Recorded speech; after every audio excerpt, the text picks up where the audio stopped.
This short video is going to show you how to use the Calculate 84 app on your phone to using the OneVar Stats tool. And so the first thing you're going to want to do is hit the Stat button, which takes you to the Edit menu. And if you press 1 or Enter, you can go to your list. You can see I already have here the data for list 1 from list 1 from example 1 in your notes, but we can go ahead and enter some other data in list 2. I'm going to go ahead and do that now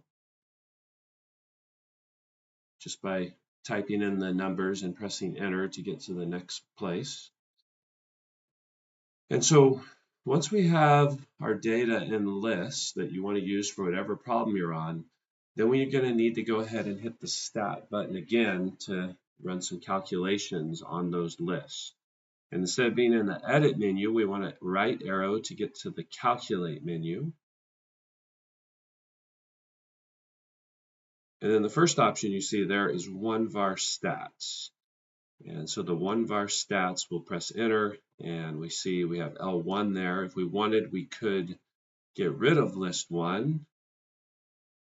Oh, and I accidentally hit the wrong button there. So let's go back, Stat, Calculate, OneVar Stats, and we go up and we hit delete a couple times to get rid of that. And we could type in a new list, like list 2, by hitting second and then L2, or 2, the 2 button to get L2. Or we could delete that and go back and do L1 or list 1 by hitting second and then the 1 button.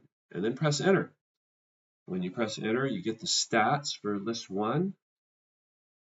And you can see down at the bottom, we get the minimum, the first quartile, median, third quartile, maximum values. And so this is how you go ahead and use the Calculate 84 app with the OneVar Stats function. Hope this helps.